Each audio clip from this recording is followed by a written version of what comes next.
Hi, ഇന്ന് നമ്മൾ എടുക്കുന്നത് 3 ടേംസ് ആണ്. Grammatical concord or subject verb agreement. Second one parallelism. Third one wordiness. ഈ 3 കോൺസെപ്റ്റുകളാണ് ഇന്ന് നമ്മൾ എടുക്കുന്നത്. ഫസ്റ്റ് എന്താണ് grammatical concord or subject verb agreement എന്നാണ് പറയുന്നത്. A verb must agree with its subject in number and person. A verb must agree with its subject in number and person. It is known as grammatical concord or subject verb agreement. എന്താണെന്ന് വെച്ചാൽ ഒരു സെൻറ്റൻസിലെ അതിൻ്റെ verb എന്താവണം, അതിൻ്റെ സബ്ജക്റ്റായിട്ട് in number and person ഈ 2 കാര്യത്തിലും ഒത്തുപോകണം. എന്താണെന്ന് വെച്ചാൽ singular ആണെങ്കിൽ സിംഗുലറായിട്ട്, സബ്ജക്റ്റ് സിംഗുലർ ആണെങ്കിൽ വേർബും സിംഗുലറാണ്, സബ്ജക്റ്റ് പ്ലൂറൽ ആണെങ്കിൽ വേർബും പ്ലൂറലാണ്. അതാണ് in number and in person എന്നുകൊണ്ട് ഉദ്ദേശിക്കുന്നത്. ഇപ്പോൾ ഒരു എക്സാമ്പിൾ പറയുകയാണെങ്കിൽ ഷീ സ്പീക്സ് ഇംഗ്ലീഷ്. ഷീ ആയതുകൊണ്ട് സ്പീക്സ് വെച്ചു അല്ലേ. ഷീ സിംഗുലറാണ്, സ്പീക്സും സിംഗുലർ ഫോമാണ്. She speaks English. ഇനി ഐ സ്പീക്ക് ഇംഗ്ലീഷ് എന്നാകുമ്പോൾ ഐ പ്ലൂരലാണ്, അതുകൊണ്ട് സ്പീക്കേ വെച്ചിട്ടുള്ളൂ. പ്ലൂരൽ ഫോമായിട്ടുള്ള ഡു ഫോമാണ് വെച്ച് ഐ സ്പീക്ക് ഇംഗ്ലീഷ്. ഇവിടെ ഷീ ആയപ്പം സ്പീക്സ് എന്നുള്ള ഡെസ് ഫോം വെച്ചു. ഇവിടെ ഐ പ്ലൂരൽ ആയപ്പം സ്പീക്ക് എന്നുള്ള പ്ലൂരൽ അല്ലെങ്കിൽ ഡു ഫോം വെച്ചു. She speaks English, I speak English. Okay, ഇനി അതിലൊന്നും കൂടെ ഡിസ്ക്രൈബ് ചെയ്യുകയാണെങ്കിൽ the rule is that verb should agree with its subject in number and person when the subject is third person singular. Third person singular ആവുമ്പോൾ the verb must be singular. When the subject is third person plural, the verb must be plural. For example പറയുകയാണെങ്കിൽ I am a teacher, you are a student. I am a teacher. അതിൻ്റെ കൂടെ നമ്മൾ am ഉപയോഗിക്കുള്ളൂ. I am a teacher. അവിടെ you ആയപ്പം you are a ടീച്ചറായി മാറി. മനസ്സിലായോ? യു പ്ലൂരലായപ്പം ആറും പ്ലൂരലായി. പിന്നെ അത് they do their work. They പ്ലൂരലാണ്, ഡൂവും പ്ലൂരലാണ്. They do their work. Rani does her work. Rani സിംഗുലറാണ്, അപ്പം ഡസ് ഹെർ വർക്ക് എന്ന് പറഞ്ഞു. അതിൽ പിന്നെ കുറച്ച് കാര്യങ്ങളൂടെ നമുക്ക് ശ്രദ്ധിക്കാനുള്ളതുണ്ട്. എന്താണെന്ന് വെച്ചാൽ some nouns in spite of their plural form take singular verb because they denote singular ideas. News, physics, Caesar's ഇതൊക്കെ സിംഗുലറാണ്. അത് സിംഗുലറാണ് കേട്ടോ. News, physics, Caesar's. ന്യൂസസ് എന്നൊന്നും പറയില്ലല്ലോ. ന്യൂസ്, ഫിസിക്സ്, മാത്തമാറ്റിക്സ്, സീസേഴ്സ് ഇതൊക്കെ നമ്മൾ സിംഗുലർ ഫോമാണ്. വേറെ ഒന്ന് പറയുകയാണെങ്കിൽ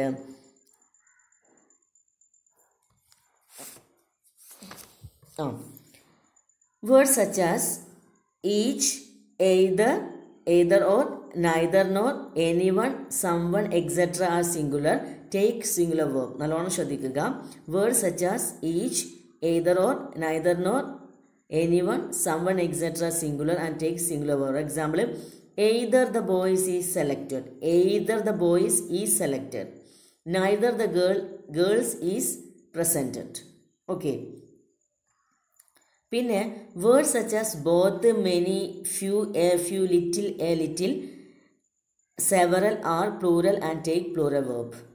A few girls are singing. A few പ്ലൂറലാണ്, എ ഫ്യൂ പ്ലൂറലാണ്, അപ്പം പ്ലൂറൽ വേർബ് തന്നെ വേണം. A few girls are singing ആണ്, അല്ലേ? ആർ സിംഗിങ് ആണ്. A few girls are singing. Both cat and dog are coral. Both cat and dogs are coral. Okay, അപ്പോൾ ഇതൊക്കെ എന്താണ് such as both, many, A few, little, a little, ഇതൊക്കെ several ഇതൊക്കെ എന്താണ് plural ആണ്. അപ്പോൾ അതിൻ്റെ വേർബും പ്ലൂരൽ ആവണം. ഓക്കെ, പിന്നെ ഒരു എക്സാമ്പിൾ പറഞ്ഞപ്പോൾ നിങ്ങൾക്ക് നിങ്ങളുടെ ബുക്കിൽ കൊടുത്ത എക്സാമ്പിൾ ആണെങ്കിൽ ഇപ്പം ആൻഡ് വെച്ചിട്ട് 2 or singular subject combined by and take plural verb. A boy and a girl have come here എന്നാണ്.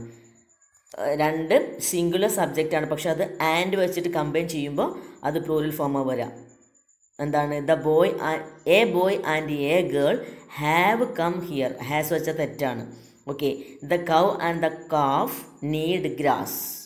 ഓക്കെ, ഇതാണ് ഇതിൽ പറയുന്നത് സബ്ജക്റ്റ് വേർബ് അഗ്രിമെൻറ്റിൽ. പിന്നെ നിങ്ങളുടെ ബുക്കിൽ ഒരുപാട് എക്സാമ്പിൾസ് ഒക്കെ കൊടുത്തിട്ടുണ്ട്. വേണമെങ്കിൽ നിങ്ങൾക്ക് വായിച്ചു നോക്കാം. ജസ്റ്റ് 1-2 വേണമെങ്കിൽ ഞാനൊന്ന് വായിച്ചു തരാം.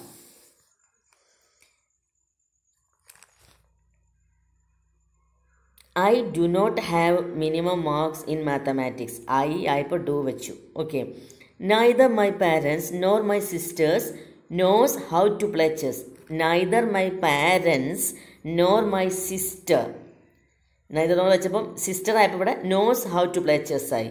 ഇനി അതേ സംഭവം neither my sister nor my parents ആയപ്പം know how to play chess. അപ്പോൾ അത് ശ്രദ്ധിക്കണം കേട്ടോ. neither my sister nor my parents എന്നിവിടെ വന്നപ്പം no വന്നു, പ്ലൂറൽ ഫോം വന്നു. ഇവിടെ സിസ്റ്റർ ആയപ്പം നോസ് വന്നു. അതൊന്ന് ശ്രദ്ധിക്കുക. either your mom or your dad has to attend the meeting. either your mom or ഇവിടെ ഓറാണ്. അപ്പം എന്തായി, മോമും ഡോഡും ഓരോ സിംഗുലർ അല്ലേ ഉള്ളൂ, ഓർന്നല്ലേ, അതുകൊണ്ടാണ് ഇവിടെ ഹാസ് വെച്ചത് കേട്ടോ. Nothing is clear about your vacation travel plans. Nothing ആറല്ല, നത്തിങ് ഈസ് ക്ലിയർ. ഇതൊക്കെ നിങ്ങൾക്ക് കൺവേഡ് ആണ് അല്ലേ. ഇതാണ് സബ്ജക്റ്റ് വേർബ് അഗ്രിമെൻറ്റിനെ കുറിച്ചിട്ട് പറയാനുള്ളത്. അതിൻ്റെ വേറെ പേര് കോൺകോഡ്, ഗ്രാമാറ്റിക്കൽ കോൺകോഡ് അല്ലെങ്കിൽ കോൺകോഡ് എന്നും അറിയപ്പെടാറുണ്ട്. Okay, that is the subject agree with its verb in number and in person അല്ലേ. അതല്ല നമ്മൾ പറഞ്ഞത് verb should agree with its subject in number and person. Okay, next we have parallelism. എന്താണ് parallelism എന്നാണ് നമ്മൾ അടുത്തത് പഠിക്കാൻ പോകുന്നത്. പാരലിസം എന്ന് പറഞ്ഞാൽ ഇത്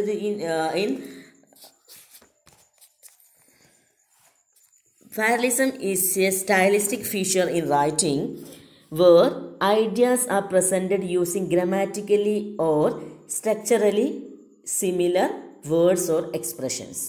It is a stylistic feature in which writing where ideas are presented using grammatically or structurally similar words or expressions. ഒന്നെങ്കിൽ ഗ്രാമാറ്റിക്കലി അല്ലെങ്കിൽ സ്ട്രക്ചറലി ഐഡിയൽ ആയിട്ടുള്ള ഒരുപോലെയുള്ള സിമിലർ വേർഡ്സ് ഓർ എക്സ്പ്രഷൻ വെച്ചിട്ട് നമ്മൾ പറയുക. ഒരു ഭംഗിക്ക് വേണ്ടിയിട്ട് ഒരുപോലെയുള്ള വേർഡ്സ് വെക്കുക. അപ്പോൾ ഒരു എക്സാമ്പിൾ, നിങ്ങളുടെ ബുക്കിൽ പറഞ്ഞ എക്സാമ്പിൾ.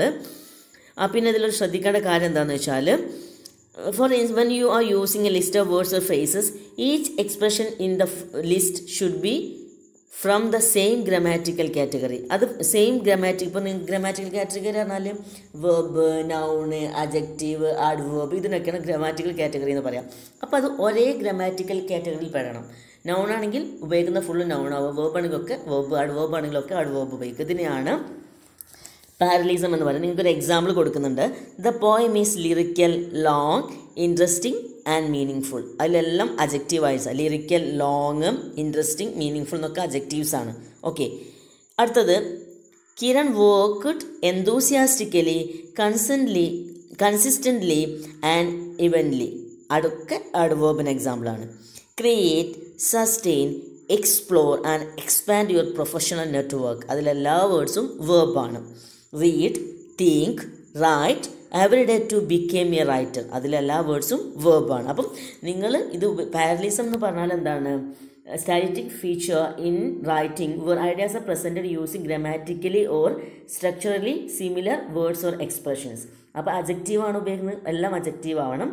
വേർബാണെങ്കിൽ എല്ലാം വേർബ് ആവണം. Okay, that is parallelism. നിങ്ങളുടെ ബുക്കിൽ കുറച്ച് എക്സാമ്പിൾ, പാരലൽ, നോൺ പാരലൽ എന്ന് പറഞ്ഞിട്ട് ഒരു example. He used his Saturday for practising playing and to eat sandwich. അത് നോൺ പാരലാണ്. കാരണം എന്താ? അതിൻ്റെ പാരലൽ എന്താണ്?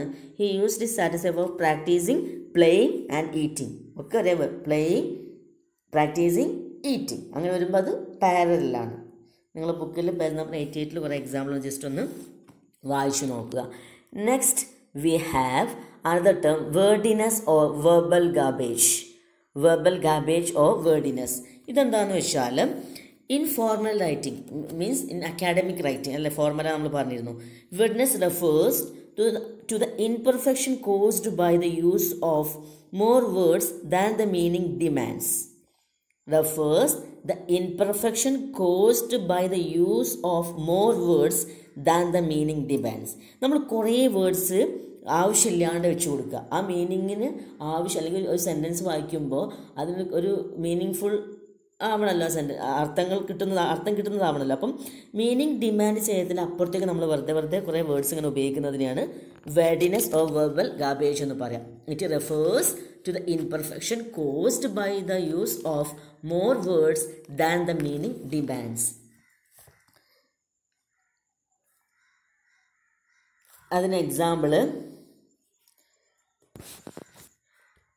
the coat that Anita wore for the party was blue in color. അത് വേർഡിയാണ്. The coat that Anita wore for the party was blue in color. അതിൻ്റെ revised form, Anita wore a blue coat for the party. മനസ്സിലായോ? Anita wore a blue coat for the party എന്നുള്ളതിന് അത് എങ്ങനെ പറയുന്നത്? The coat that Anita wore for the party was blue in color. അങ്ങനെ കുറേ words ഇങ്ങനെ വെച്ച് കൊടുക്കുക ആവശ്യമില്ലാണ്ട്. അതിനെയാണ് നമ്മൾ വേർഡി എന്ന് പറയാം. അതിൻ്റെ റിവൈസ്ഡ് ഫോം അത് Anita wore a blue coat for the party. വേറെ എക്സാമ്പിൾ പറയുകയാണെങ്കിൽ, it gives me immense pleasure in introducing your esteemed speaker. It gives me immense pleasure in introducing your esteemed speaker. അതിൻ്റെ revised form എന്താണ്? I am pleased to introduce your speaker. അത്രേ ഉള്ളൂ. I am pleased to introduce your speaker. ഇതിനെയാണ് വേർഡിനെസ് എന്നുകൊണ്ട് ഉദ്ദേശിക്കുന്നത്. ഇത്രയും കാര്യങ്ങളൊന്നും ഓർത്തു. അപ്പം നമ്മൾ അക്കാഡമിക് റൈറ്റിങ്ങിൽ വേർഡിനെസ് പാടില്ല. ഓക്കെ, പാരലീസ് നമ്മൾ ഉപയോഗിക്കണം. സബ്ജക്റ്റ് വേർബ് നമ്മൾ അഗ്രിമെൻ്റൊക്കെ നമ്മൾ ഫോളോ ചെയ്യണം. ഇത്രയാണ് ഈ ഒരു ക്ലാസ് നമുക്ക് പറയാനുള്ളത് കേട്ടോ. Thank you.